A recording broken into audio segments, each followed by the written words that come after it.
Hey guys, welcome back. Joe here again from ScaleFreak.com, coming to bring you another, let's do a full build series on this bad boy. I'm going to do it just like we did the Sakura D4 because I got a lot of great feedback on that, which is basically do it bag by bag and get this sucker built. Now, yes, by this point, because I am in Canada, which means that I got this kit about a month after the rest of the states did, it doesn't matter. I'm a little delayed on getting it, but again, I got it, and I still want to give you my take on how all this stuff goes together. Now, let me tell you, I've been running the SCX10, the normal SCX10, for a long time. I mean, originally F-Bomb. Remember F-Bomb, guys? Started as a normal RTR trail honcho, and then through the years has evolved into this monster. And then, of course, we've got Red Devil Recon and Red Knight. So I've got a few that are doing really well for me. And you know what, guys? Great kit, but I think it's time to move on. I think it's time to upgrade to the new SCX10, the SCX10 2. And this one here, of course, it is an Axial kit. Thank you, Axial, for coming out with a kit version first. I didn't want to have to wait or buy an RTR with the intent of stripping all the parts out of it and then upgrading stuff. Okay, I will still upgrade everything on this one too, but that's to come later. But first, let's do a quick unboxing. Let's get this thing open, and I'll give you my thoughts on what's going on in here. So, bad boy, open up, cut the tape, sing, sing. And here we go. So in the box, everything, of course, nice and neat in here. These I'm really excited about. These new tires. This is a tread that I've always been in love with, and I'm so glad that we can finally get these in a 1.9 that come in a kit form. So I'm really looking forward to mounting these things and making them feel so good. I'm gonna set those bad boys aside. Now, one thing that I have been really looking forward to is getting this in my hands. Been reading a lot about this body. Basically just saying, great for a first shell, you might want to upgrade.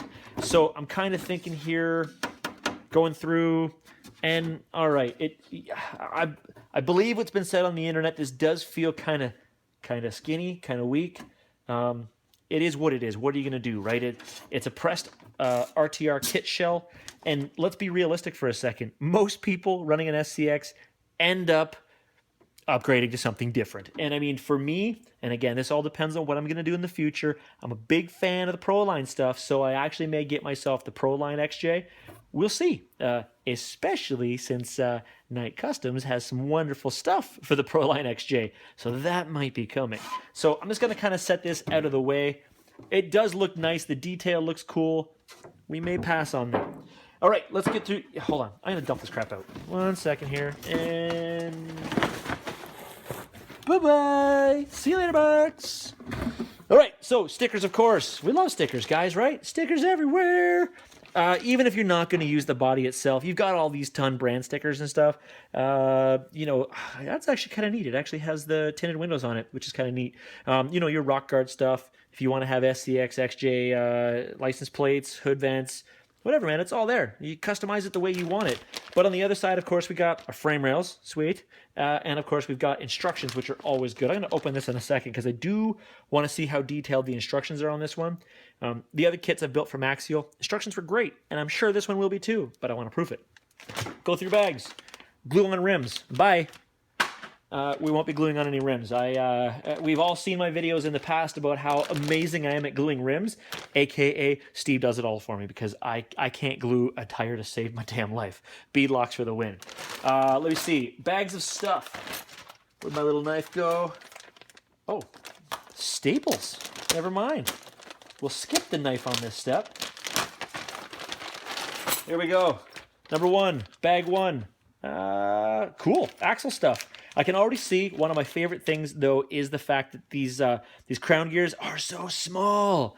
And I also do love the fact that the whole kind of locker setup is tiny. This gets me excited.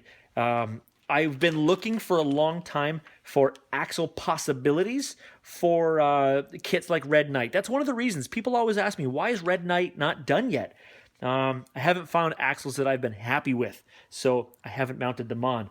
If these Axials in this build get me all warm and fuzzy, then the chances are they will be going on absolutely everything, including Red Devil, because who doesn't love that idea? Of course, so there's that. So bag B, I love the link idea on this thing. M4 screws. I love the fact that it has tapered links. This is going to be so much nicer for rocks. I'm a rock guy. I don't necessarily like the mud. I'm a rock guy. This will be really, really nice. See ya. And we got plastic parts. You know what? I'm never going to bag on an Axial plastic. Oh, it's a plastic bag. But I'm never going to talk poorly about an Axial plastic. I've always been a big fan. They're just flexible enough to take a good screw, but they also hold it really, really well. I still have some kits that are still using the stock transmission case. Even though I've just shredded the screw holes out of them, it still works really well. And it holds the screw, and I don't have to keep backing them up. But I just noticed something in here that I'm already, oh my God, I'm already in love with. Hold on, hold on, hold on. And guess what, guys? It's not the fact that there's red parts, because you guys know how much I love red. It's this. Oh, Axial, I love you. Bull horns. Oh, I can't show you bull horns without at least mentioning the redneck. Redneck, that's for you, buddy. All right, plastics, begone. All right, new bag. Let's do this bag. Oh, that's the next logical bag. Let's open this bad boy up. So here we look in here. Ba-ba. Bag C, shocks. These are the Icon dynamic shocks. Guess what, guys? Possibly some of the most underrated shocks in the business. Everyone always says, well, what am I going to upgrade to?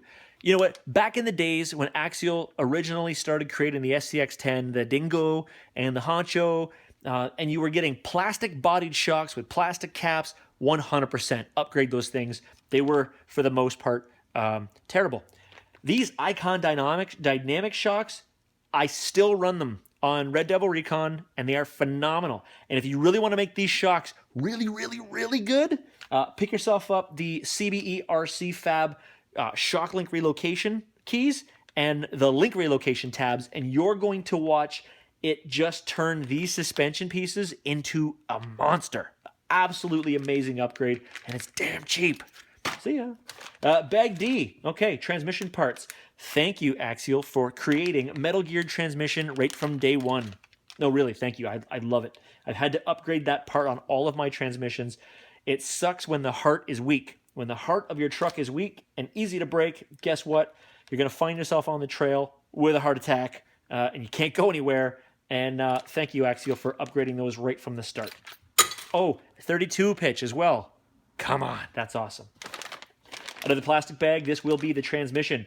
I am so looking forward to getting all of this stuff put together and the eventual release of the 2-speed setup for the transmission, because one of the reasons, and I don't want to give away any of my plans for my SCX10 2, but one of the main reasons why I've always loved the idea of getting the Trailfinder 2 is to run a 155 with a 2-speed transmission. I'm not going to say anything else because I don't want to give away the future of what may happen with my copy of this truck. So just open this up here. First of all, there is plastic bag 3. I'm seeing bumpers, humongous bumpers, by the way. This thing is massive. So maybe for me, that might be a different upgrade. I'm seeing battery tray. I'm seeing, oh, the boat side bottoms. I absolutely in love with this idea. I love the fact that you do get 2 center plates or center mounting plates for the transmission, so you can use the new transmission, or if you've created a beautiful beast out of your last truck, you can use all your old stuff as well. It all links in. Hooray for giving us options. Thank you, guys. See ya. And of course, in here, we got bag E. Yep, that looks like, yeah, this is to build the shafts, the drive shafts. Cool. Bag G, seals and the hardware for the shafts and the radio box. Cool, thank you.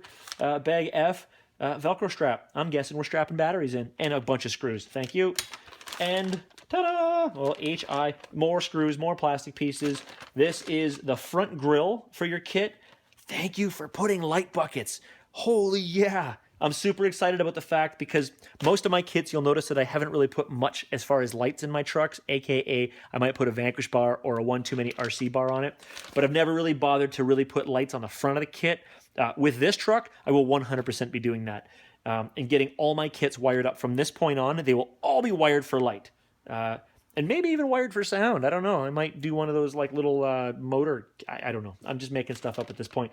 Roof rack, freaking door handles, guy. So door handles, a lot of little a lot of little neat scaled details to go on this rig. They really stepped it up.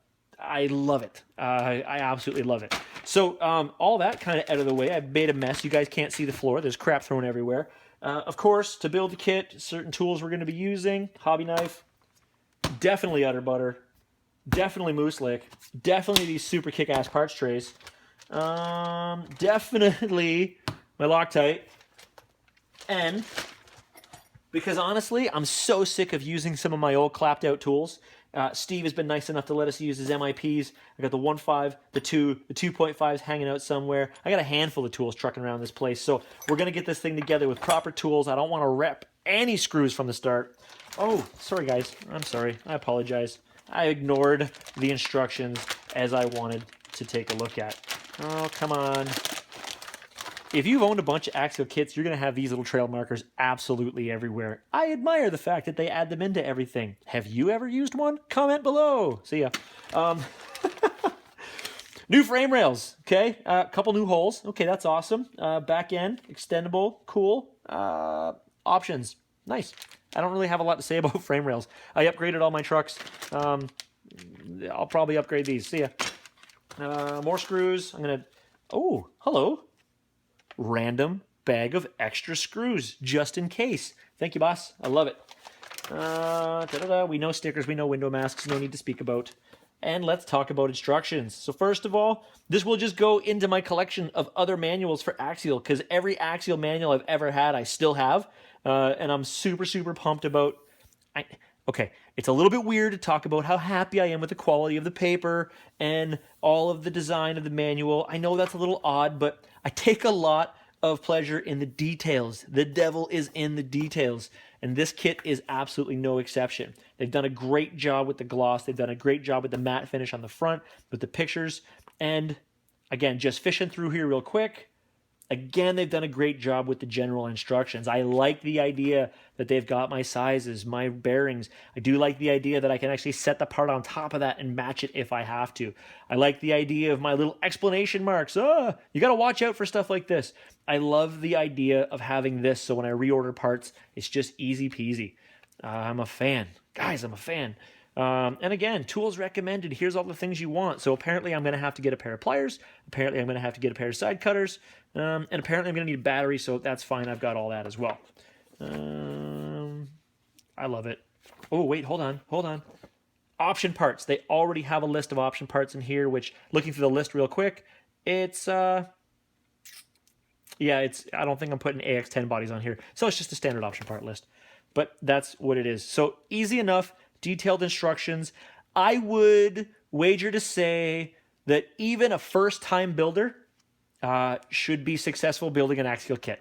So if you've never built a kit before, now, if I have to bite my tongue later and take that back, I will apologize for the guys that bought the kit first and then emailed me and said, what the hell, it's the hardest thing I've ever built. But I've built a lot of Axial kits, and I don't believe that'll be the case. So I'm going to go on a limb right in video 1 and say, if you've never built a truck before and you really, really want to get one, yeah, do it, man. It's not that difficult.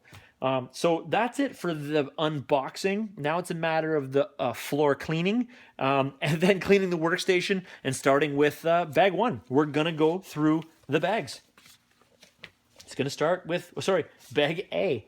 And I'm going to go through and do the build like that. So click in the link below. There will be the links to the whole build series. So you can click on that, and stage by stage I will release them all so that if you get stuck on a part or on a bag, you can just zip through to that part of the instruction. And maybe you're going to build along. Who knows? I'll try to make this as fun as possible. It's a kit build, and they always blow my mind. So let's go with that. In the meantime, of course, guys, if you have not subscribed to the channel already, please just click the subscribe button. It helps me more than you would ever understand. Of course, click on the like, click on click like, click subscribe. Share throughout your community if you've got some friends that may be able to dig this information. And let's hear it below. Any comments you have about the video series, any comments you have about the truck, any thoughts you have about what you heard. So, guys, thanks for watching this part so far. This is going to be video 1. The next we go into the bag 1. Okay, guys, have yourself a great night. Thanks for watching.